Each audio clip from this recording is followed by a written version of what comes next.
I feel like if you could teach yourself to face your fears, that you would get stronger. And every fear that you conquer will build your confidence and it will lead you to face a bigger fear and a bigger fear and a bigger fear and a bigger fear. Just like me going to England gave me the courage to move to North Carolina, which gave me the courage to move to Boston. All of those things were significant points in my life. And every time I faced something new that was like, I don't know if I can do this. I thought back to, wait a minute, I went to England. Like I moved to North Carolina. I can do anything by myself. You don't even know what the upper limit would be to those things because the more fear that you face, the more confident, the more stronger that you get. I believe the biggest problem in the world is that people don't understand themselves enough. This show is designed to help you understand your INFJ personality, heal from your past, and create a life that you love. I'm Sarah Kuhn, and this is the Quiet Ones podcast. The Quiet Ones podcast is presented by Nanocraft CBD. Nanocraft was built on a simple mission: create exceptional CBD products that contribute to overall health. CBD is a natural, organic, and holistic option for a wide range of health concerns, including better sleep, reduced anxiety, and improved overall health. Recent studies have shown that CBD can alleviate feelings of anxiety and elevate your mood thanks to its ability to increase levels of the neurotransmitter of serotonin. Low levels of serotonin have been linked to depression. Traditional medications that are prescribed to patients with depression are designed to elevate levels of serotonin in order to give your mood a boost. And CBD oil has the same effect without the side effects of prescription antidepressants. I was diagnosed with major depression in 2014. I spent more than a year trying to find an antidepressant prescription medication that would work for me, with no success. I couldn't find one that I could tolerate because of the side effects. Along with depression, I have a general anxiety disorder, which leaves me feeling stressed, anxious, nervous, and scared a lot of the times. So a friend of mine suggested that I try CBD oil instead of prescription medication. I was a bit hesitant because I wasn't sure if it was drugs or not, or if it was even legal in the United States. So I did some research and found that CBD is derived from hemp or a marijuana plant, but it doesn't contain THC, which is the compound that gets a user high. So basically, it's really not drugs. I was also surprised to find that CBD is legal in almost all of the United States. So I got a bottle of the broad spectrum CBD oil from Nanocraft, and I took it every single day. I noticed results within 2 days. My anxiety was substantially lower. My mood shifted out of feeling numb and depressed to feeling more hopeful and happy. If you have depression, anxiety, or are just feeling down, because let's be honest, who hasn't felt off with everything that's going on in the past couple of years? You need to give Nanocraft CBD a try. Get 10% off your order when you order through the link at infjwoman.com/CBD. That's infjwoman.com/CBD. There's a link in the show notes. So a couple of weeks ago, I guess it's been now, over the Thanksgiving break, I was dying to watch Christmas movies. I always feel like I wait too long to start celebrating Christmas and then it's gone. So I was like, okay, I'm gonna get a jump start on it this year. And two of my favorite movies, The Santa Claus and Home Alone, they're both Disney movies. So I subscribed to Disney Plus and watched the movies.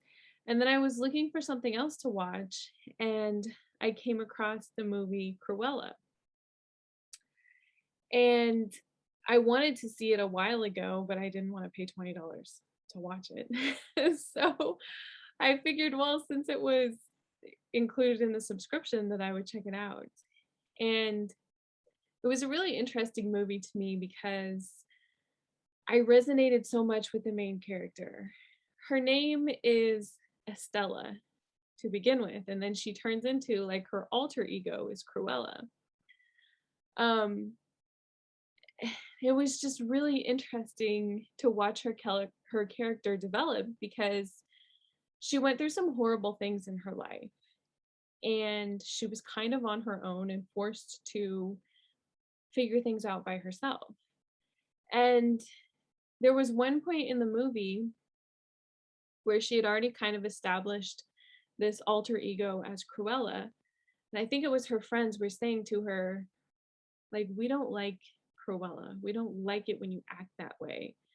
You turn into this terrible person when you act that way. And she's like, well, Estella is this nice, sweet girl who never gets anything done. But Cruella gets things done. And that's why I like her. And that made so much sense to me because I feel like I have the same issues in my life. I have this Estella part of my personality that's like calm and sweet and patient and just very go with the flow, don't rock the boat, just go along with what everybody else wants. But then there's like the Cruella part that's like, I'm done with your BS. I'm not taking this anymore. I deserve better. Let's burn down the house as we leave.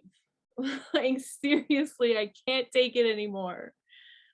I noticed it again last week because I had another issue with my landlord. This seems to be a popular problem with me, and I don't know exactly like what the whole thing is. Something else for me to focus on, I guess, and think about. I think that it's related to this whole thing though, that's like, it's this go along, make everybody else happy, don't rock the boat, don't cause a big thing. And then there comes a point where it's just like, this is all too much. I can't take this anymore. And so then Cruella comes out. The problem that I have with my landlord now is I have severe asthma. And I told him that when I moved in. There's actually a part of the lease that I signed when I moved in is an amendment that says, or an addendum, I forget, it's an addition to the lease that says you cannot smoke inside the building, you can't smoke within 25 feet of the property. I was happy to sign that because one of the things that causes asthma attacks for me is cigarette smoke. So anybody who's smoking can cause me to have a life-threatening asthma attack where I can die within 5 to 10 minutes. And there may be something that can be done to stop it, and there might not. So obviously this is a big problem for me, right? I don't want to have to deal with that. I don't want to have to pay to deal with that. And most of all, I don't really want to die. So recently I've been in the same apartment for like a year and a half. And in the past 5 to 6 months, there's been somebody who's moved into the building who smokes. I've seen them smoking. I see them smoking every day I go outside. They were smoking like on the steps outside of the apartment. And I told them every time I saw them, I was like, you can't smoke here. Like, this is not okay. I could die.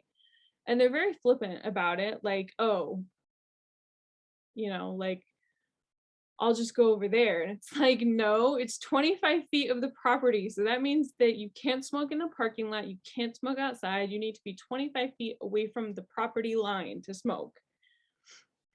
So of course I raised the concern with my landlord, and he was like, oh, no problem. I'll fix it. And then it happened again. And I told him again. And it happened again. And I told him again. And every time he's like, oh, I fixed it. It's fine. And I'm like, it's not fine. They're smoking in their cars every single day. Every time I go outside, I see them sitting out there smoking. And what happens is when you smoke, you smell like smoke. Your clothes smell like smoke.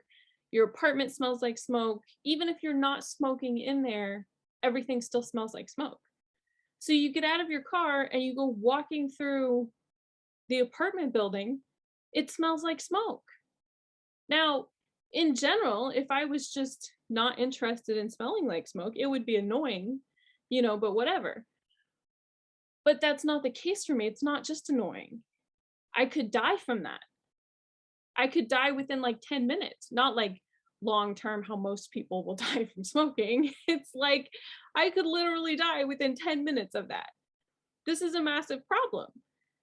And so I felt like in order to get the point across, because obviously I've been nice, right? I've been nice multiple times and nobody seems to be understanding the problem.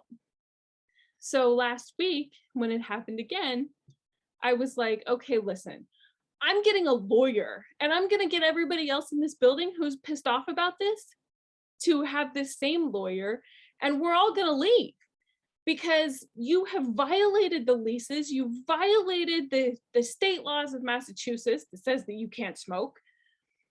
This is a massive problem and you are going to fix it or I'm going to burn down the fucking place. Not like literally burn it down, but like I'm getting a lawyer and I'm going to fight and it's going to be a big thing. And you can see, like, I could feel myself getting angry, right? I could see the change. And I didn't really notice it until like this past week as it was happening. I was like, man, I'm getting like really nasty. And it was almost like this detachment type of thing, like I was watching myself get really nasty and I'm kind of sitting there in awe going, man, this is like a huge thing. Like, and it happened really fast. It happened without me even realizing what was going on. It was a massive thing. Obviously it's something that I care about because like I said, you know, I don't want to die. But I was thinking about Estella and Cruella. It was like, Estella is super nice, but Cruella gets things done. And that's kind of how it goes, right? I've been listening a lot to Jordan Peterson, and he was talking about how we are different people at different points of our life. He says that life is like this terrible tragedy. Like, it starts off being unfair. And every single day that you're alive, there are horrible, terrible things that happen to you. And I mean, the fact that we're even alive at the age that we are and the time that we are is beyond a miracle. The fact that you were created is a miracle. The fact that your mom didn't have an abortion is a miracle. How many babies die just by being aborted? So the fact that you're even here today is beyond a miracle. Especially having to deal with all the things that we deal with nowadays, having to deal with actual physical threats. You know, if you have asthma like I do, you could be walking through the day wondering if, you know, when you go to Target, you're going to have a massive asthma attack and die. Something else that I do, there are these videos on YouTube that are just insane. They're of people driving and they have like these dash cameras in their car.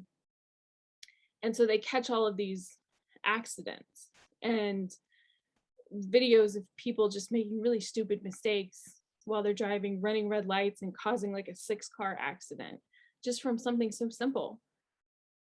But the fact that you drive down the street every single day and you don't die in an accident that's caused by a drunk driver or somebody not paying attention or somebody just being impatient and running a red light, I mean, that's a miracle in itself. I used to think that driving really wasn't that dangerous. And then I moved to Boston and there's so many people in such a small space. And it's like this whole different attitude when you're in the car that's like every person is fighting for themselves. And you get really aggressive because everybody else is aggressive. But watching those videos has helped me to like not be so aggressive, because I think you understand more the threat that you could die. And I think part of, you know, the older that you get, the more it's like you see stuff like that, you watch those things happen to your friends and other people that you know, and it's like, I don't want to be in that situation. It's not that important. I can wait through a red light. It's totally fine. So the point is, like, you are a different person at different points in your life, right? Who are you on your best day? It's probably not the same person that you are on your worst day. Who are you when you haven't eaten or when you feel trapped? Who are you when you feel accomplished, when you feel gorgeous, when you feel stupid, when you feel threatened?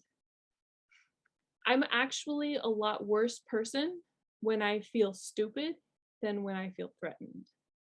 Like, I feel threatened about my apartment.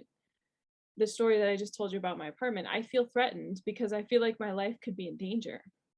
But I tend to be a lot more aggressive and a lot more like Cruella when I feel stupid, or when I feel like somebody is trying to make me feel stupid. It comes out a lot worse. So I know that for me, one of the worst things that I can be made to feel is stupid.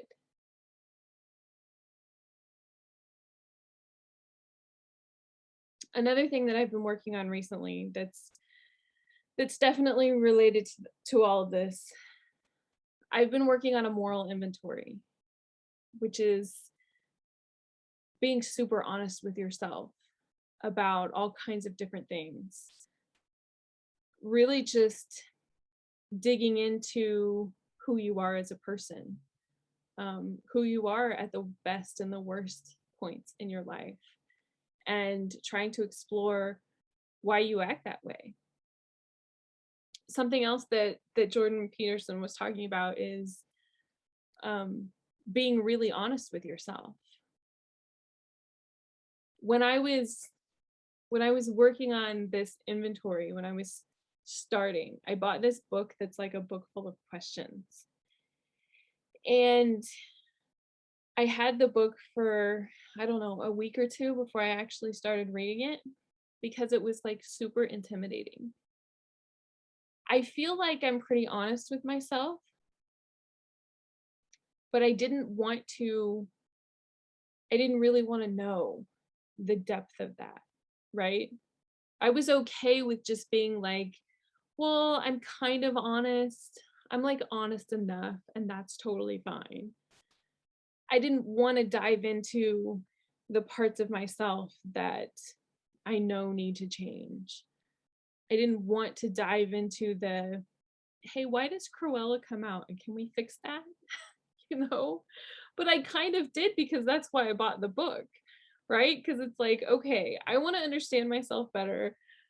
I want to fix all of these problems that I've been struggling with for years and years and really decades now.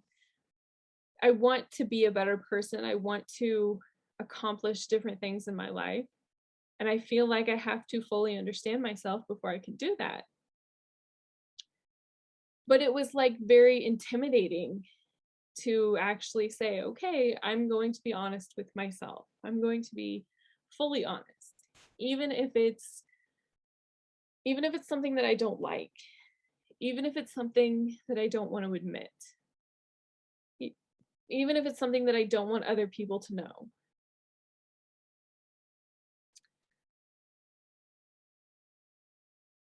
We talk a lot nowadays about fixing the world's problems, right? Everybody seems to be focused on fixing the world's problems. There's so many people who talk about social justice and equality. There are people who talk about climate change. There are people who talk about the virus that's going around and how we're all in this together and we all need to do our part. But nobody wants to talk about personal responsibility, right? Nobody wants to talk about the problems that you have in your house. Nobody wants to talk about that. Nobody wants to even admit that we all have personal problems. And my question is, how can you fix the world if you can't fix yourself? How can you go and give other people advice if you haven't fixed your own problems? And I think that's where, I mean, I've struggled a lot with that because I've been trying to build my podcast and my blog into a business for a long time. And a lot of people, especially Evan Carmichael, who, I have a lot of respect for him. Well, one of the things that he says is that when you're starting to build a business, that you should start coaching other people. And for me, I don't even feel like I'm qualified to coach other people. I feel like if I haven't solved my own problems, how can I fix other people's problems? When I started my blog and this podcast, I wanted to share my problems with other people. I wanted to share the solutions that I had come up with. It was more of a, hey, here's what I found. I think this could help you as well. And I've never really thought of myself as the type of person who's like, okay, here's everything that you need to do. It's more of an approach for me that's like, I'm sharing this with you because this is what's helped me. And I'm still working on it. So, hey, stay tuned or keep coming back because the answer that I gave you may only be half of the answer. And I just don't know the other half of the answer yet. But I'm working on it. I'm working on it so much. I feel like personal responsibility is a huge part of that because I know that that's been a huge part of the solution for me. There's a quote from Carl Jung that I like a lot, his work was the basis for the Myers-Briggs Type Indicator Personality Test. And he says, if you take a personal problem seriously enough, you'll simultaneously solve a social problem. So if you really want to fix the problems of the world, if you really, really want to fix climate change and equality and all of these things, then you should be focused on fixing yourself first. Because if you could fix yourself, then that will lift society as well. That will lift the problems around you as well.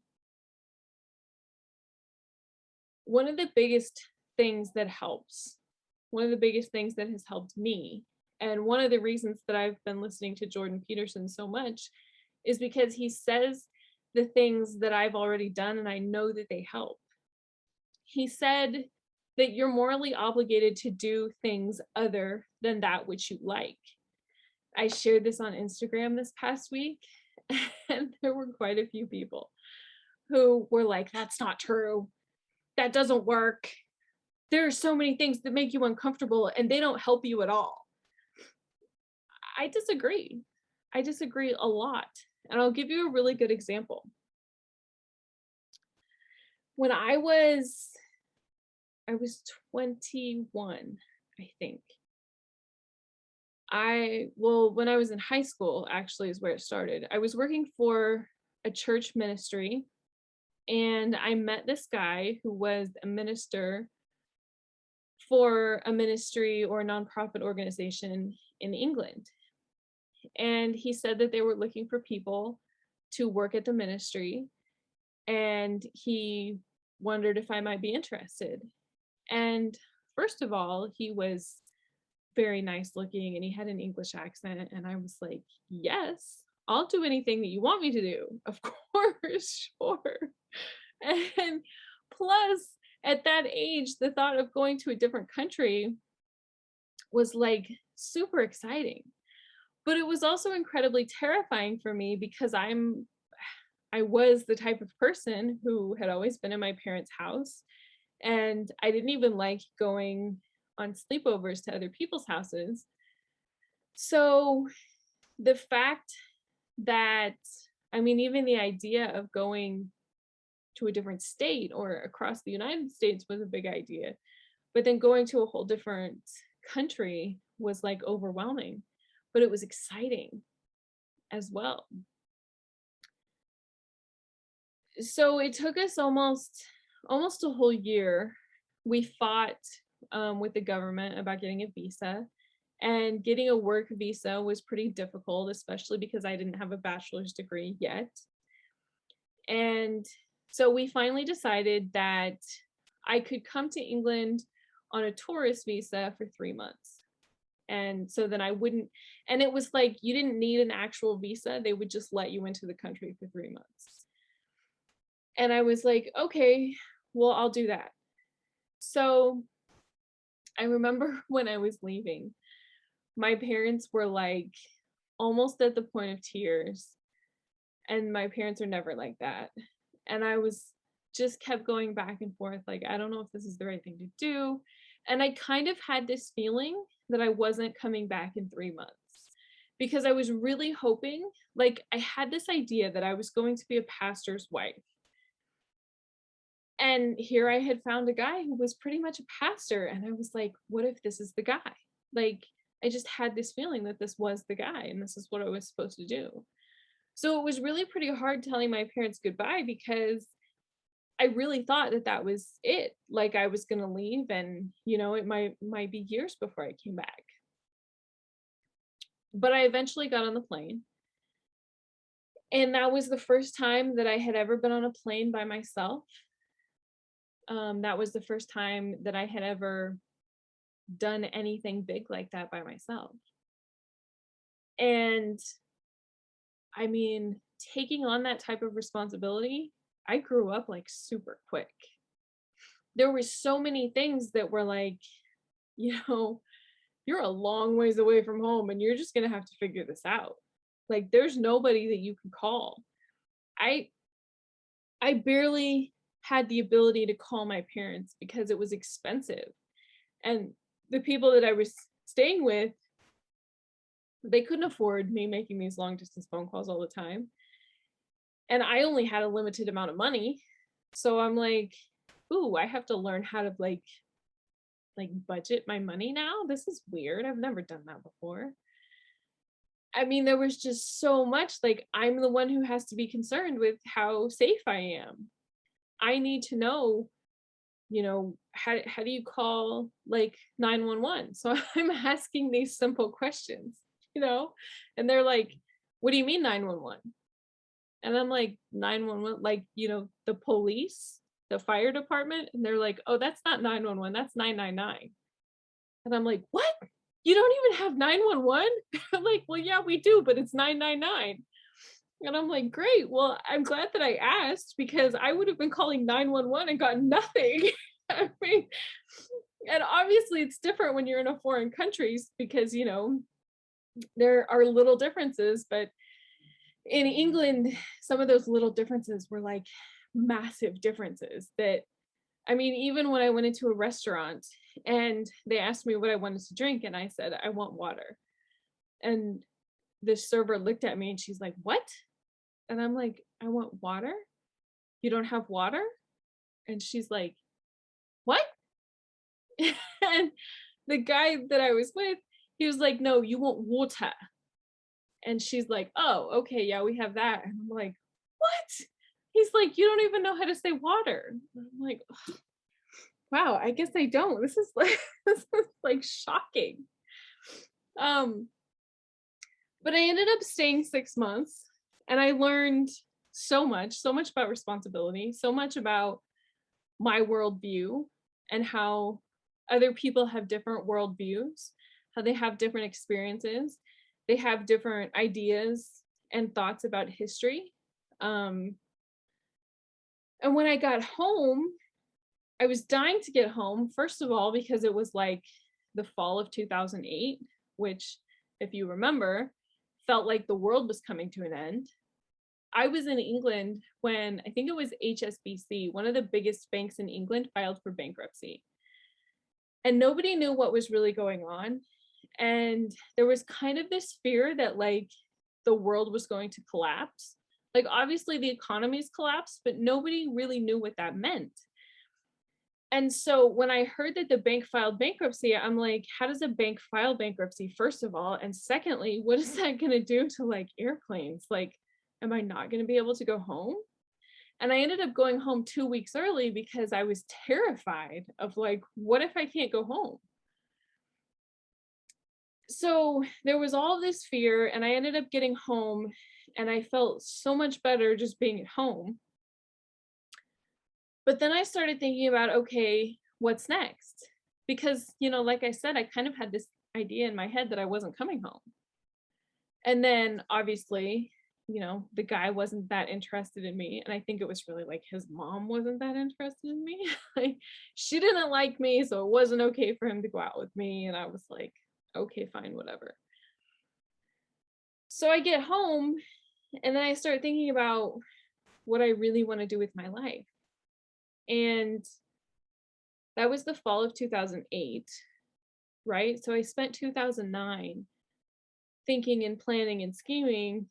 And what I really wanted to do, even before I went to England, what I really wanted to do was move to North Carolina, which was 1,000 miles away from where I grew up. I wanted to move there because I wanted to be involved in racing. But prior to me going to England, I had been terrified to move away from my family. I didn't think that I could handle the responsibility. I didn't think that I wasn't brave enough. I didn't have any confidence. And so I didn't even think I could survive. But after I came home from England, that was like this burst of confidence that I needed.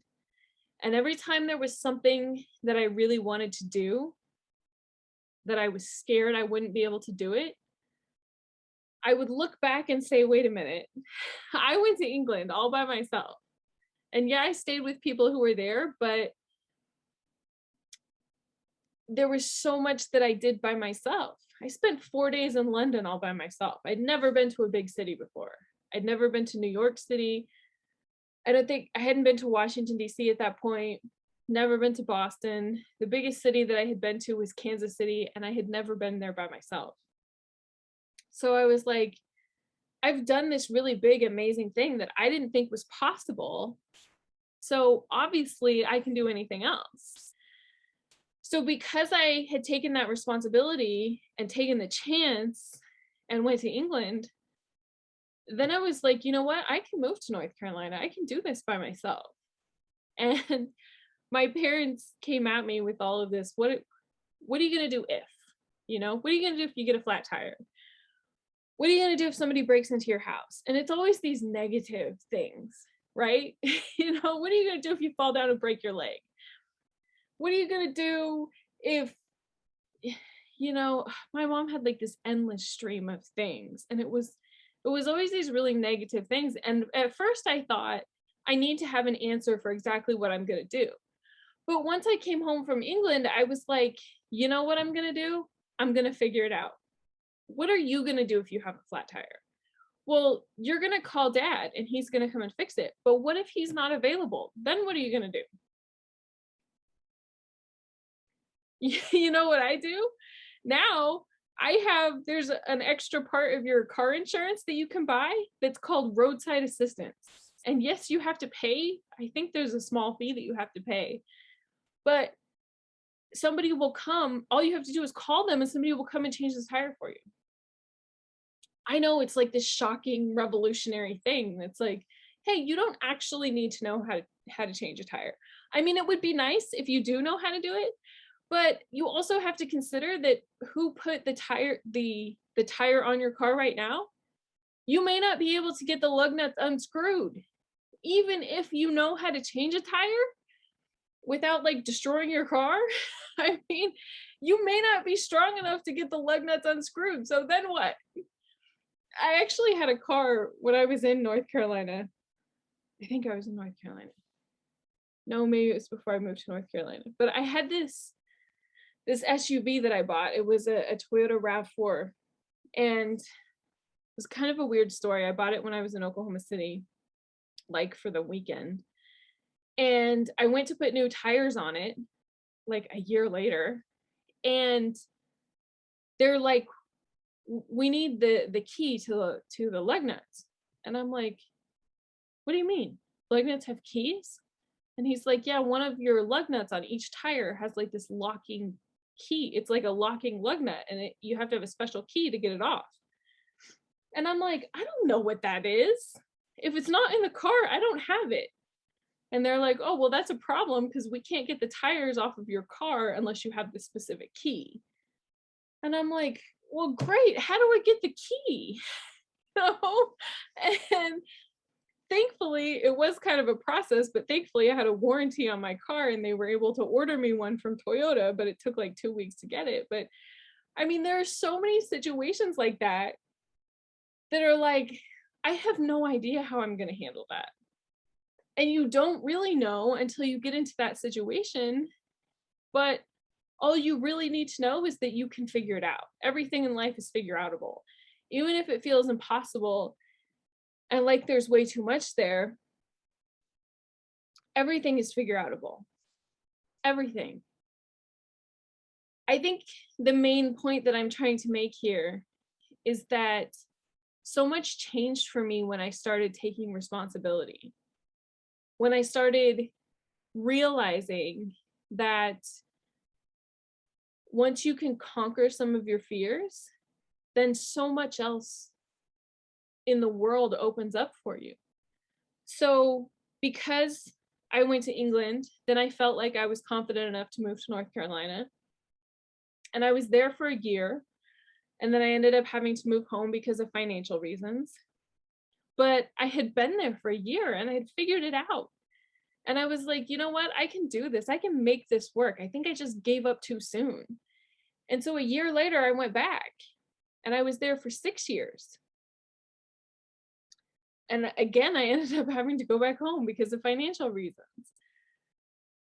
But every time I did that, even though there were times that felt like failures, it was like I figured out everything else out. Every other thing that I came up against, which there were flat tires. Thankfully, nobody ever broke into my house, but there were other things that I had to tackle. I moved into a new house and they wanted a $500 deposit to turn on the utilities. And I was like, well, nobody told me that was going to happen. But you know what? After that, I knew that that was a possibility. And so I asked more questions when I moved.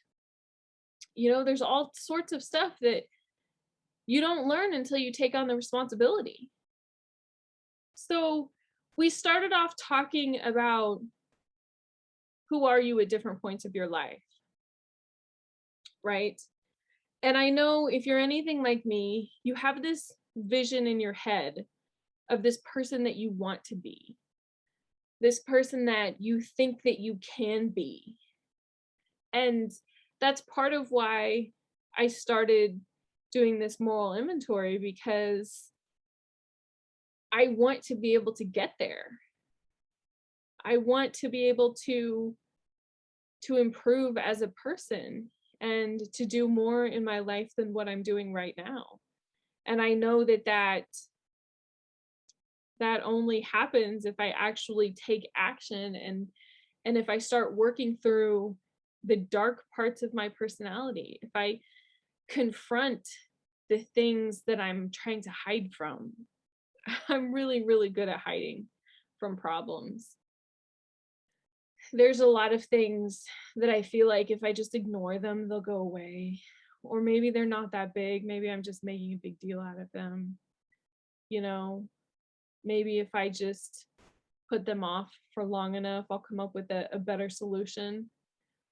A good example is I want to lose weight. And I know how to lose weight. I know so much about nutrition. It's just that putting it into practice is difficult. And it's just so much easier to think about doing it later. I think about it every single day. It haunts me constantly. It holds me back from doing a lot of other things. And it's just so much easier to stay in planning mode. It's so much easier to say, I'll get to it next week, next month, next year. I'll get to it. I'll get around to it. It's a lot more difficult to say, I need to fix this right now, today, not tomorrow, not next week, not next year, today. And nowadays it's so easy to blame other people, right? You blame your parents for the genetics. You blame the food for the ingredients. You blame the government for not banning certain foods. You blame restaurants for giving you too much food in a portion. We're really good at blaming other people. And I'm not going to lie, I've done the same thing. I'm great at blaming other people too. I like these documentaries on TV. There's one that I watched, I believe it's on Netflix, but it might be on Amazon Prime.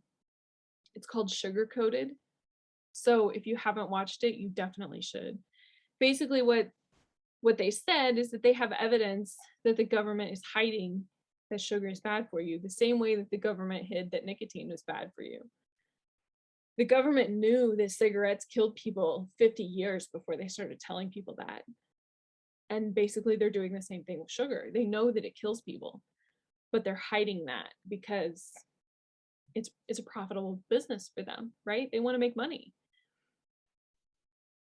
And so, they don't tell people. It's easy to blame other people, but it's a lot more difficult to say, this is my responsibility. I'm the one who would rather watch TV than go outside. I'm the one who would rather watch documentaries about getting healthy than actually clean up my diet and start exercising. I'm the one who would rather say, I have asthma and it's really difficult for me to go exercise than actually going to go exercise. It's difficult, but it's the truth. And until you start telling yourself the truth, you're going to stay exactly where you are, right? You're going to stay in the darkness. There was another quote that I was looking for. Oh, it's this one. It says, the amount of light that you experience in your life is directly related to the amount of darkness that you're willing to confront. You can't get to the good things if you won't confront the darkness. I like that a lot too, because I think as much as we are fascinated with the darkness, we do everything that we can to avoid it, right? We want the peace and harmony. We want to be comfortable. We spend most of our lives trying to figure out how to be comfortable, but you don't get to the growth in your life. You don't get to the growth in your personality. You don't get to the deep understanding of who you are without looking at the darkness. A lot of the things that we suffer with, that we struggle with, could be fixed just by doing things that make you uncomfortable. And that goes back to the quote that I shared on Instagram, the Jordan Peterson quote that says, you're morally obligated to do things other than that which you like. You're morally obligated because that is where the growth comes from. You're morally obligated to do things that make you uncomfortable because that is where you find the answers to the questions that you're looking for. That's where the meaning in life comes from. That's where the answers to your purpose in life come from. They don't come from peace and happiness. They don't come from comfort and easy, just like gliding through life. They come from the things that make you uncomfortable. They come from the challenges. They come from facing your fears and from conquering the things that you're not really sure that you could do.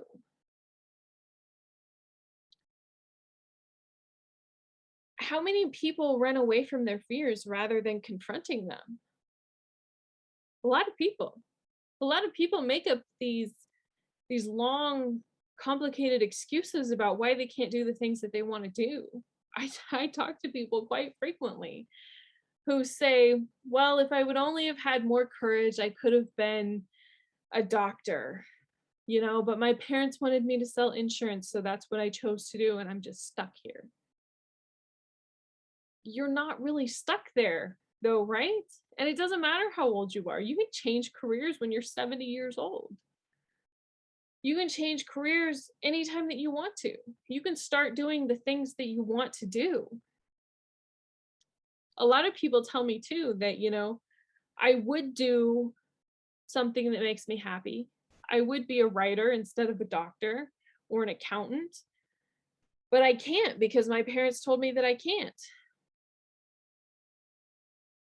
My parents told me not to go to England. My parents told me not to move to North Carolina twice. My parents told me not to move to Boston.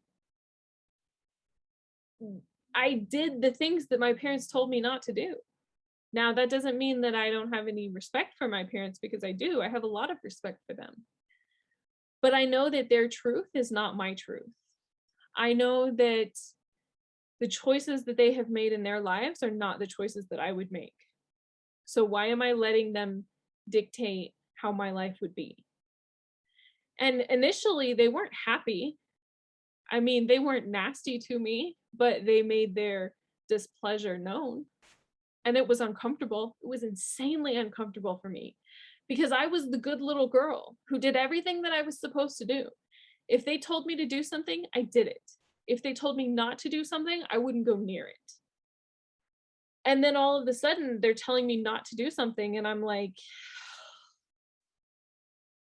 I understand your point of view, but I feel like this is something that I have to do. And it was like they were kind of unsure how to act because that was different than what they had ever seen from me. But later on, years later, in fact, they told me that they were proud of me for making the decisions that I made. So in the end, me making the decisions that I know I needed to make was the right thing for me to do. Me facing my fears, even the fear of making my parents unhappy, which was a huge fear for me, it was one of the best things that I've ever done in my life. I feel like if you could teach yourself to face your fears, that you would get stronger. And every fear that you conquer will build your confidence, and it will lead you to face a bigger fear and a bigger fear and a bigger fear and a bigger fear. Just like me going to England gave me the courage to move to North Carolina, which gave me the courage to move to Boston. All of those things were significant points in my life.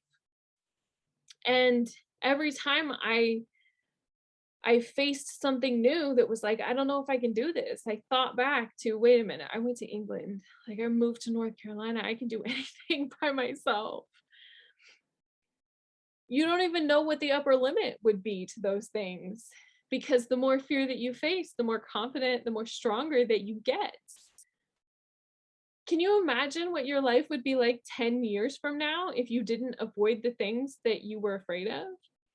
If you didn't avoid the things that you know that you need to do, what would your life be like? I'm thinking about that a lot recently. I'm thinking about just like, what is next year going to be like if I actually face my fears, if I don't put off the things that I know that I need to do, what's going to be different? I'm going to end with one more quote from Jordan Peterson. He says, "The meaning that sustains you in life is mostly found through responsibility. Through the voluntary adoption of responsibility, you're more than likely to find your fundamental strength."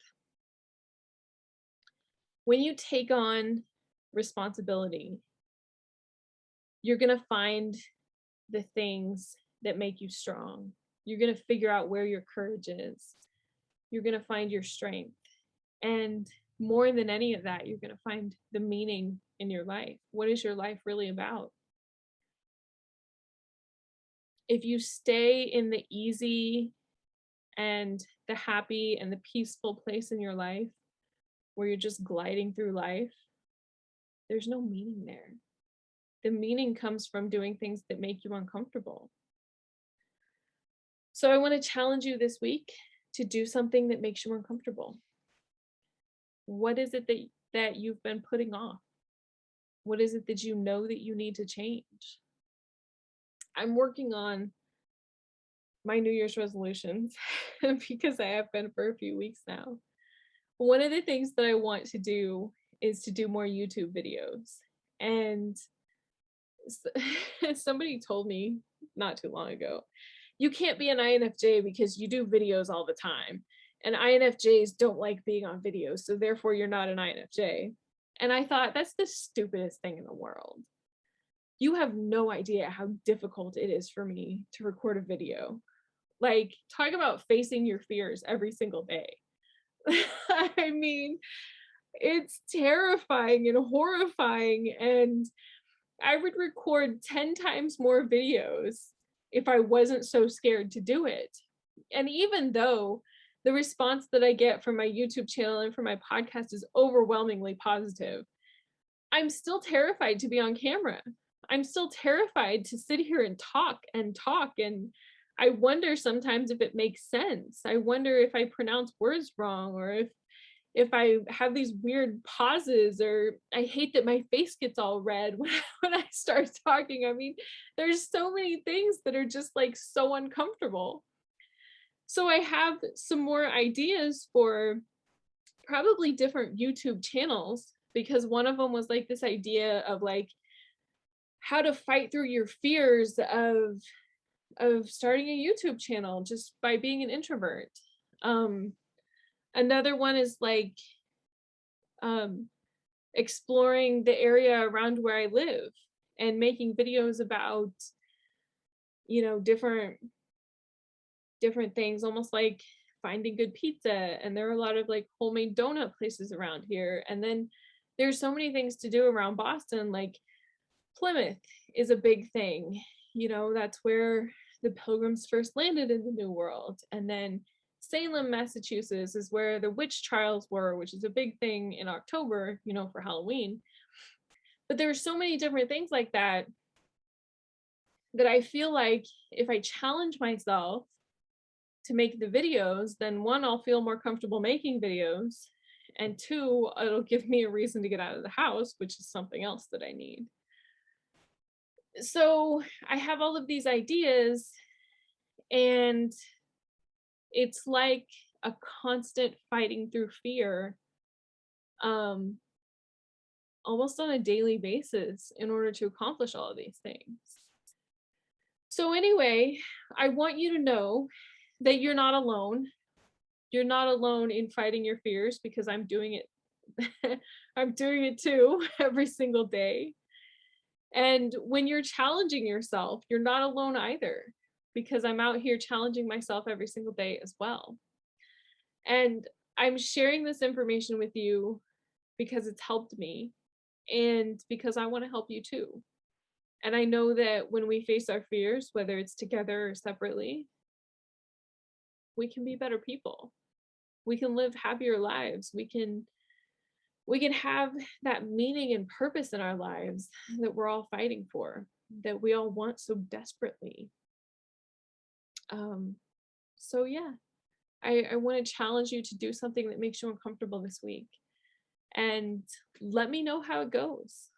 Let me know what happens. Let me know if you feel any differently. I would love to hear from you. You can send me an email. You can find me on Instagram. I'd love to hear from you. And believe me, you'll be hearing about my story, my struggle. And hopefully you'll see some really good videos too here pretty soon. All right, I love this talk, but let's take a short break for a minute. I got a direct message the other day, one that was very familiar to me because I get it from a lot of people. But this particular one says, I love your content and I wish that there was more of it. I'm so inspired by you and I love how relatable you are. How do I get more? This is from Susan, who lives in Charlotte, North Carolina.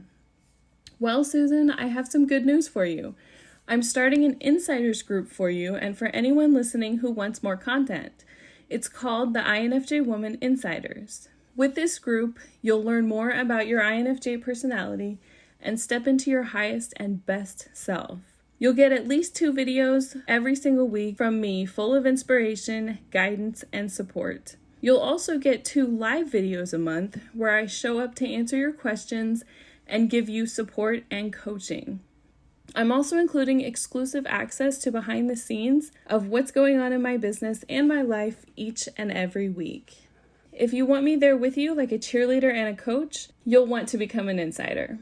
The INFJ Woman Insiders group is only $9.99 per month, and it's month to month, so you can cancel anytime. I'm here to support you in rising to your highest and best self. Are you ready? Let's go! Go to infjwoman.com/insider to sign up today. And if you sign up by the end of this week, I'm going to include access to my workshop called How to Go From Overthinking to Doing, absolutely free. Go to infjwoman.com/insider to sign up now. All right, so it's time for the Q&A section of our podcast. We record this every single Tuesday at noon Eastern time on Instagram. So make sure that you join us if you can, and let's take a listen. Okay, this question says, what's the most difficult thing that you face being an INFJ? I think the most difficult thing that all INFJs face is not feeling like we're understood.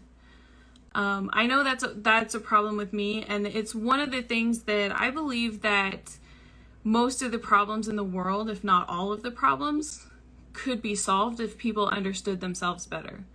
Because you can't understand other people until you understand yourself. This is something that I've been working on quite a bit recently. I've been going through a lot of self-help, personal growth type stuff, and I came across what's called a moral inventory. I'm trying to come up with a better name for it because I feel like it needs to be rebranded. But it's basically this whole book that's full of questions that you ask yourself that helps you get to know yourself better and helps you be honest with yourself. And I bought the book and I put it on my couch because I have like this space on my couch where I put books that I'm reading.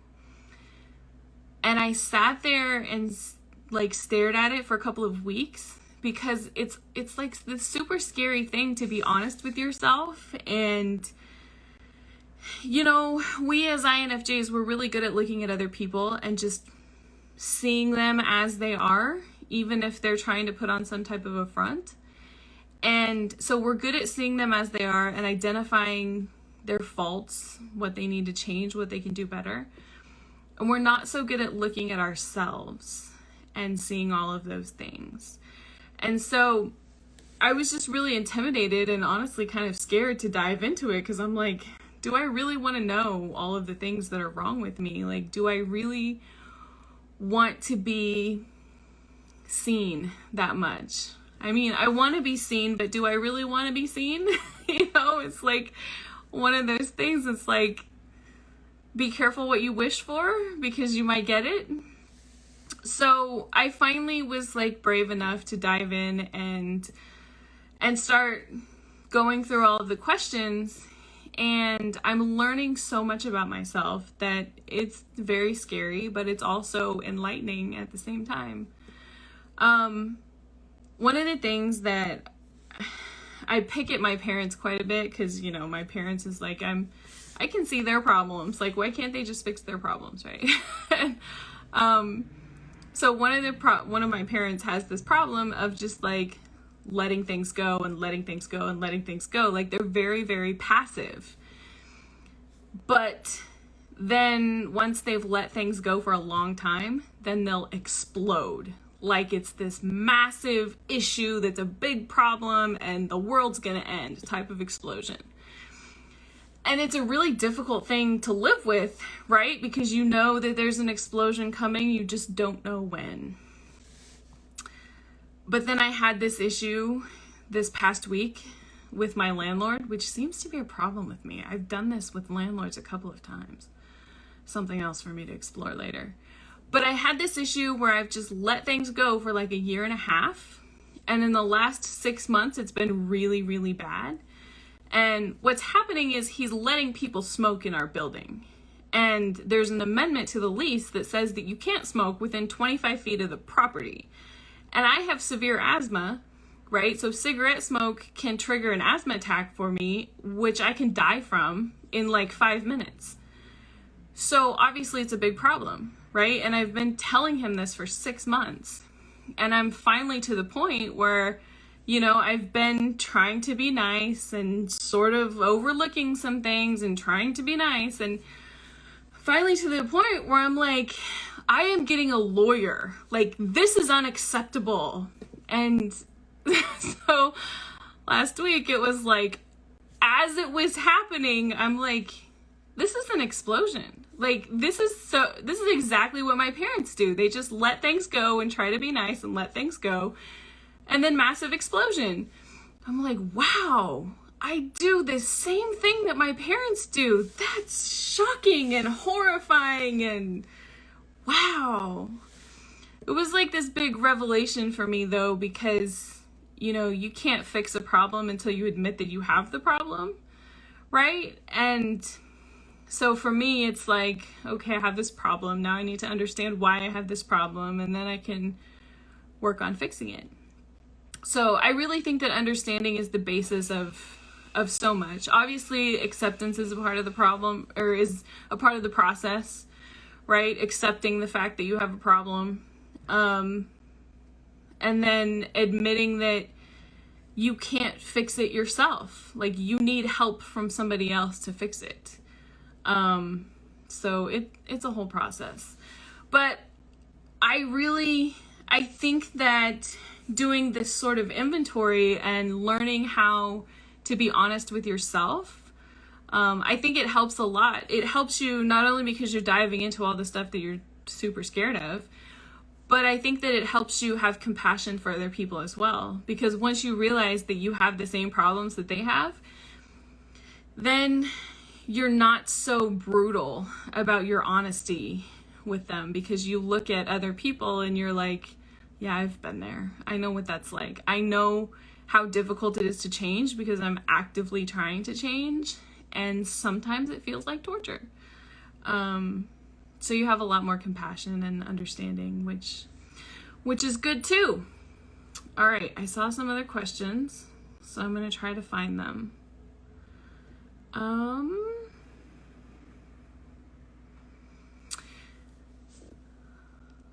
Does life get better for INFJs?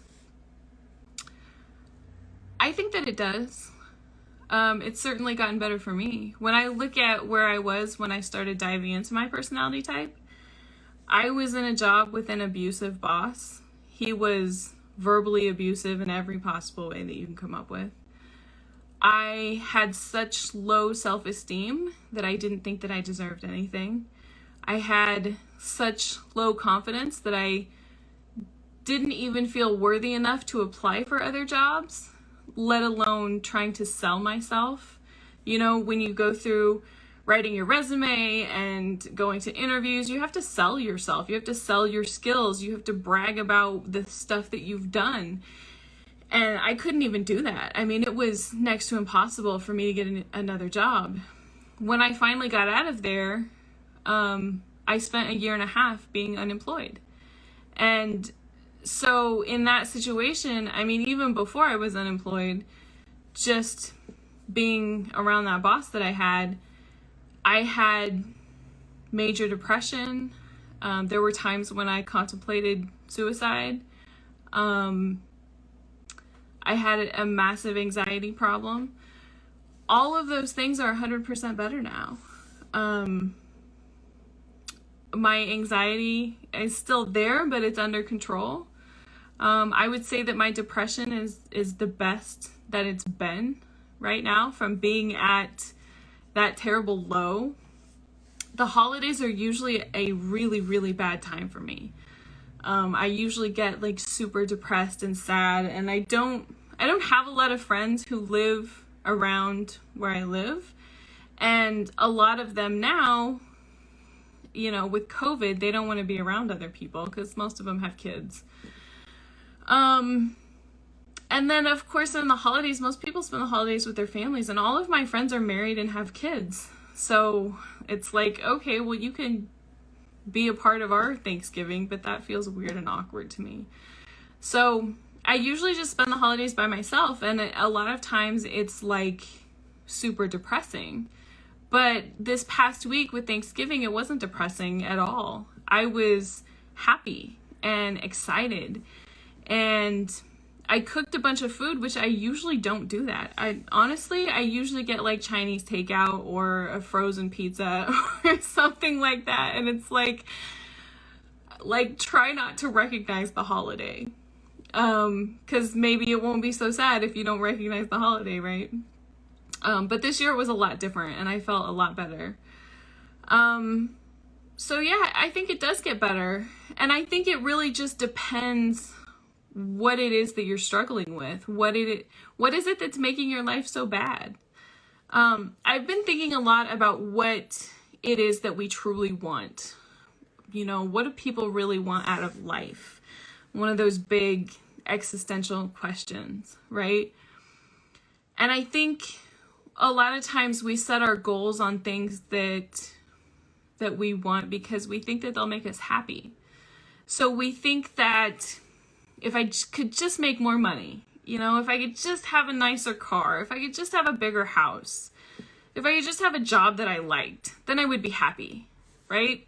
And so we focus so much on the job and the house and the car and the significant other. For me, it's like a husband. If I could just have a husband, but then I want kids. But then after the kids, like what's the thing after the kids? I don't know what the thing is because I've been so focused on a husband and kids for so long. But the thing is like, why do we want all those things? That's the question that I've been asking. Like, what's the true goal? What's the real goal? It's happiness. I mean, that's the only thing that I can come up with. We think that these things will make us happy. And, it's kind of a cliche that people say that happiness comes from the journey rather than the end game. Which, even though it's a cliche, I think it's true. I've been listening to Gary Vee quite a bit. And he talks about, how he wants to buy a football team.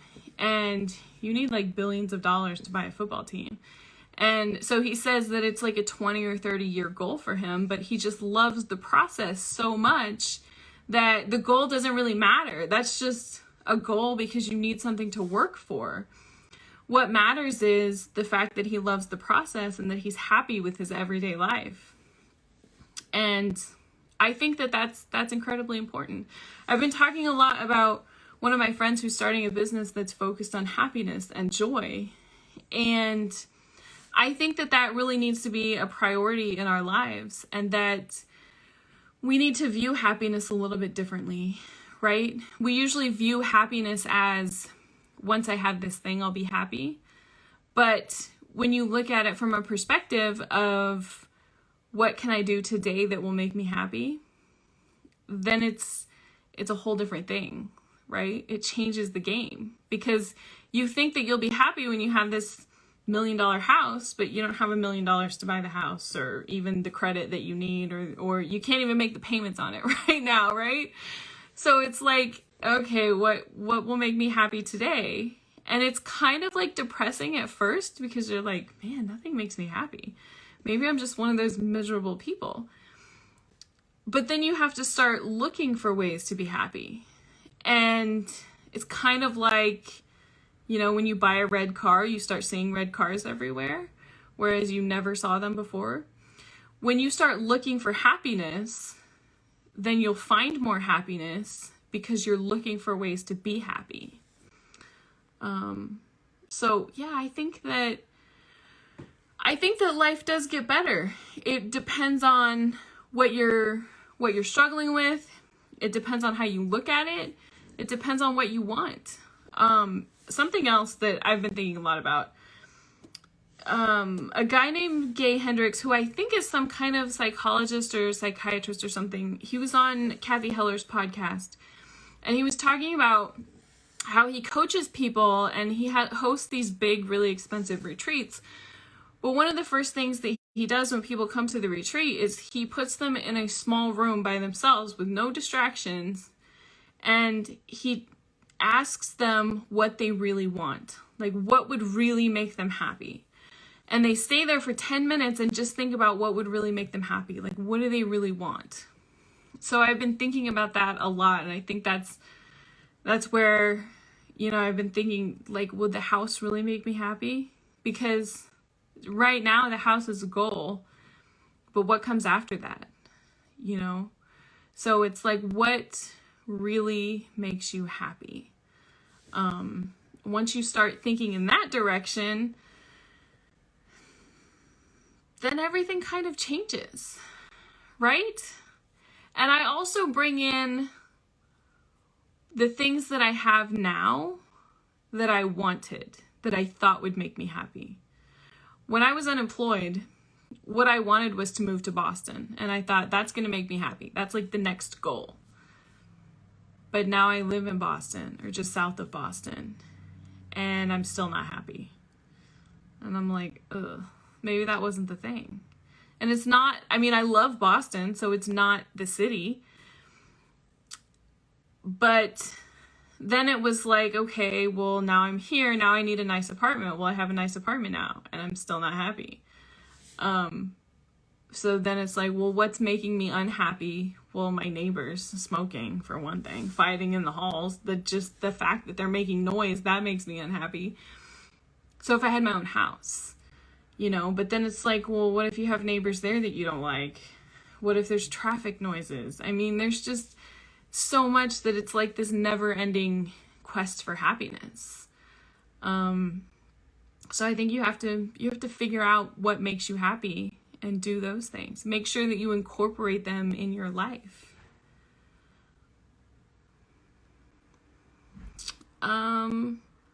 Somebody said feeling other people's feelings and catering to their feeling and disregarding my own. I do that quite a bit.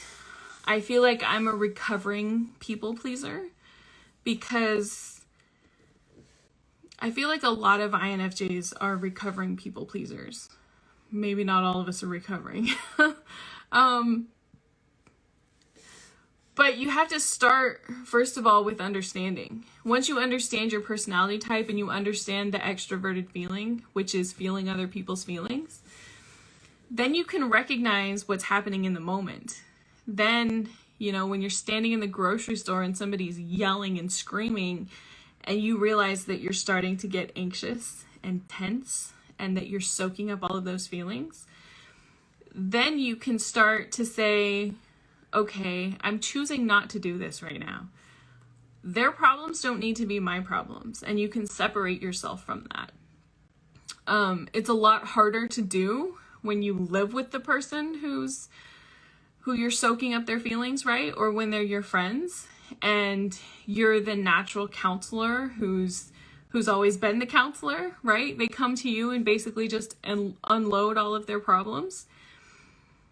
But once you recognize what's going on, then you can start making small adjustments and protecting yourself from what is essentially burnout. You just feel burnt out all the time from feeling everybody's feelings.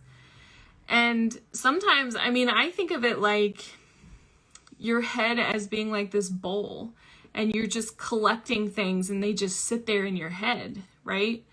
But it's almost like every once in a while you need to empty the bowl out. You need to start picking up things and saying, why am I worried about this? Is this my problem? Because if it's not my problem, then I can just set it down. I don't have to worry about it. It isn't my thing.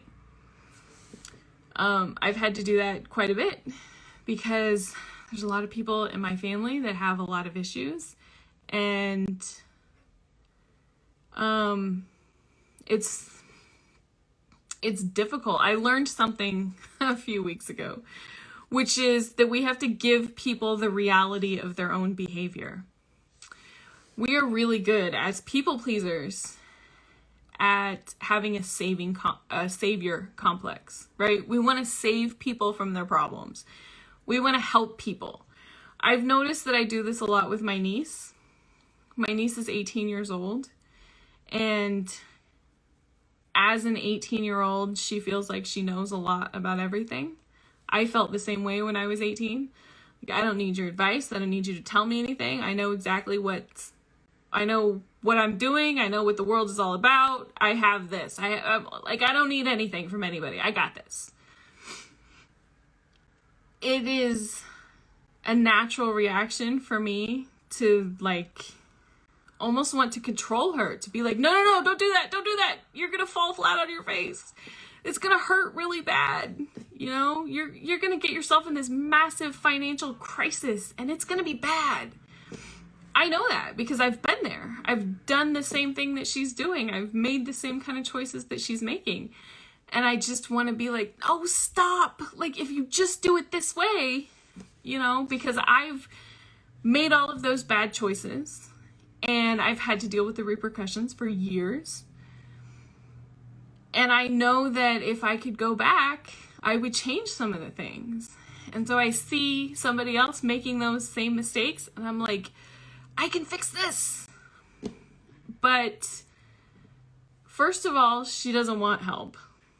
That's the first thing. The second thing is that it doesn't matter how much you tell her or them, whoever you're trying to save, it doesn't matter how much you tell them. They're not going to learn until they experience it firsthand. And even though it's painful, even though you know that they're going to experience hurt because of it, you have to give them the reality of their own behavior. You can't save them. Even if it's just, you really don't need a credit card. I'm positive you don't need a credit card. That is a dark hole that you're going to fall into, and it might be the end of you. You might have to file bankruptcy 10 years from now. She doesn't think that that's a problem. So it's like, well, okay. I hope it works out for you.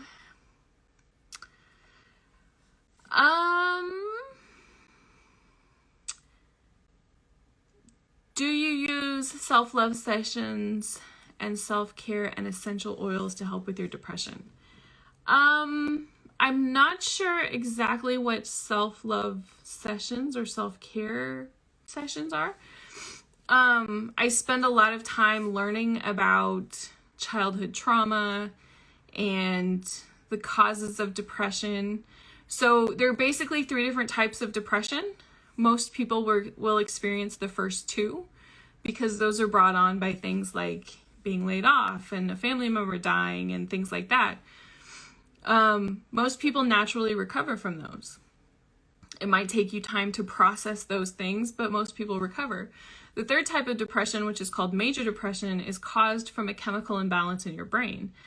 And so it's a lot more difficult to treat. And what I have is the worst kind of depression, because not only is it major, but it's also treatment resistant depression. So I've spent several years working with doctors and psychologists, counselors, to try to find the right medication to treat it, because that's what most people who have major depression, they need medication to balance the chemicals in their brains. But there are some people like me who have treatment resistant depression. So that means that we can't tolerate antidepressant medication. And so with that, then you have to find other things to help. So counseling helps a lot, just being able to talk about your problems. Being around other people who have the same type of problems, who are also seeking help. It helps even, just like we talk about being INFJs, and it helps so much to hear somebody else say, yes, I've done the same thing. I dealt with the same thing. It's kind of the same thing when you have depression. It helps to be around other people who have the same issues. So that helps. Some of the other things that I do, I use some other natural supplements. So depression and anxiety kind of feed off of each other. So if you can get a hold or handle on one of them, then the other one will get better too. So I focus on anxiety a lot more. Things like ashwagandha and valerian root. There's a kind of mushrooms, they're like reishi mushrooms, which they're not psychedelic or anything like that. They're just like medicinal type of mushrooms. They help a lot. Another thing that helps me significantly is CBD oil. I've been taking it for several months, probably a couple of years now, and it helps so much because and it's not like a night and day difference the first day, right? I don't know if it has to build up in your system or if you just have to get used to it or if you just notice the feelings later on. But I really think that's part of the reason why I felt so much better this Thanksgiving was because I had so many of these different treatments and everything is just like feeling better. And so I didn't feel so sad. And even though there was like this push of the holidays, like I'm just used to feeling sad during the holidays. So my mind was kind of like, why aren't you sad? Like, what's happening here? There was enough of me that was feeling better that was like, no, we're not going to do that this time around. We're going to do something different and it's going to be better. Also, if you're interested in CBD oil, which if you have anxiety, I really think that you should take it.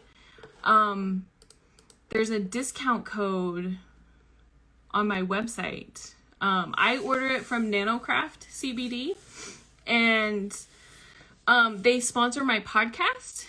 So you can get 10% off of your order. And if you go to my website, well, actually, the website is, you go to infjwoman.com/CBD, and it'll take you to the website where you can order.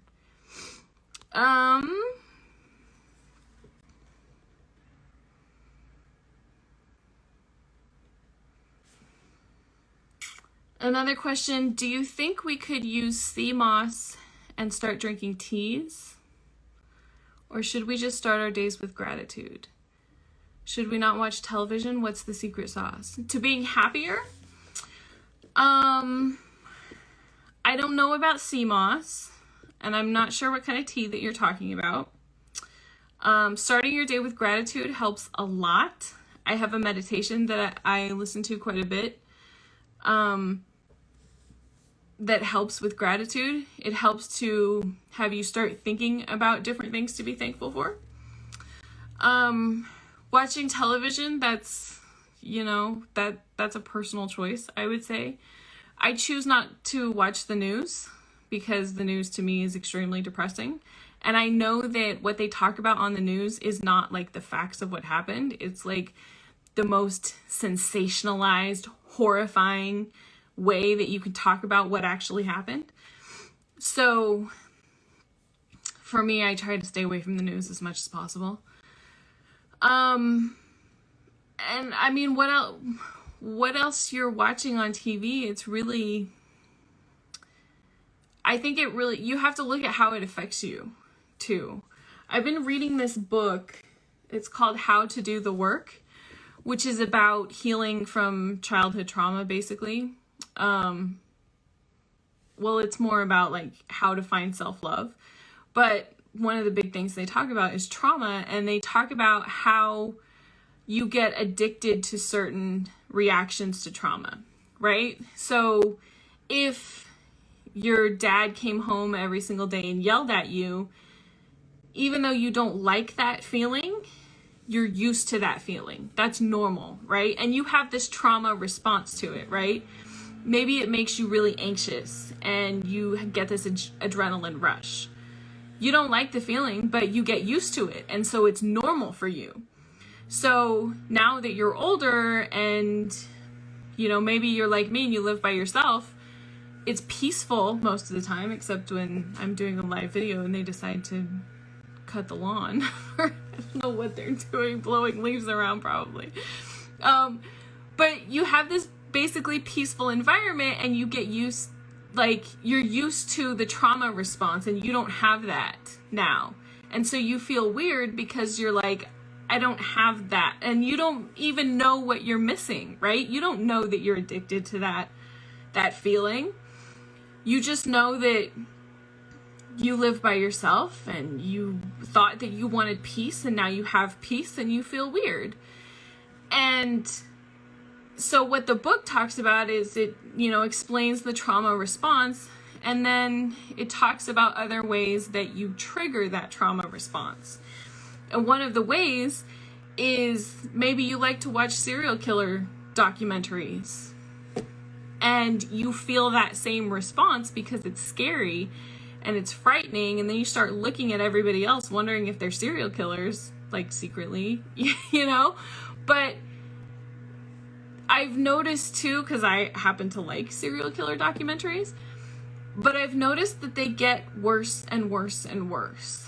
Like, there's this one that I was watching, I think it's on HLN, and I was watching it. It's called Very Scary People because Donnie Wahlberg narrates it, or he's like the host of it.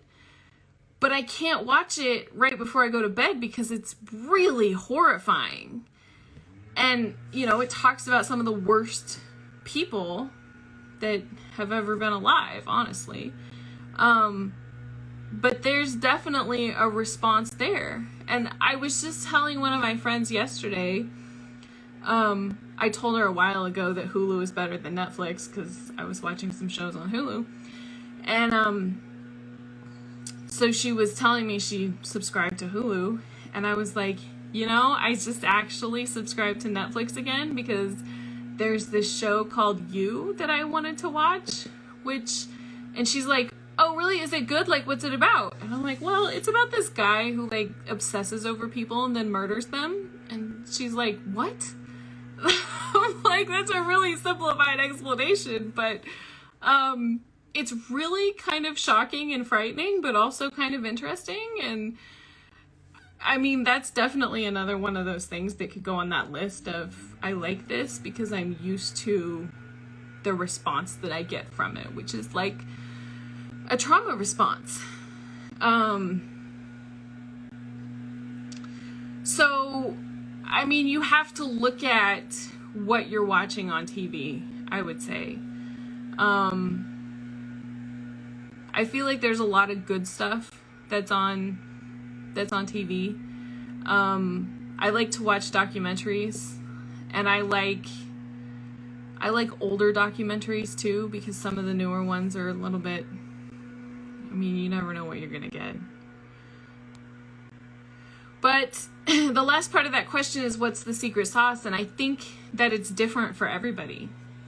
That there are some things that you can do that are really good for everybody, like eating right and exercising and going outside and, getting exposed to sunlight is really good, that a lot of people have been missing. But when it comes down to what makes you really happy, there are a lot of things that you can try to see if those are the things, but then you also have to start looking for yourself into what makes you happy. I am working on right now a happiness project, which is basically like 30 days worth of blog posts that help you go through the things that you need to make sure that you have in order to find happiness. You can find all of it if you go to the front page of my website, which is infjwoman.com. And you scroll down to where it says find support for what you need right now. There's a button that says happiness, and that will take you to my happiness project, which is free. So you can subscribe to it and you'll get 30 emails for 30 days. Or you can go to infjwoman.com/happiestlife30. All right, I hope that you guys can hear me. Because they're like right outside of my window. So I think we're going to wrap this up. But yeah, we're going to do this every single Tuesday. Hopefully, I don't know. I'm not really that consistent through the holidays, but we'll see. Thank you so much for listening. I really appreciate every single one of you. Please make sure that you subscribe if you haven't already, and leave a review wherever you listen to the podcast. It helps other people to be able to find us. Thanks again for listening, and I will see you again on Thursday. Hi there! I just wanted to take a minute to say thank you so much for watching this video. I really hope that you enjoyed it. Please consider subscribing to my channel. I'm working very hard to produce content that will help you, and I really, really appreciate your support. Also, if you want some more inspiration, check out this video right here.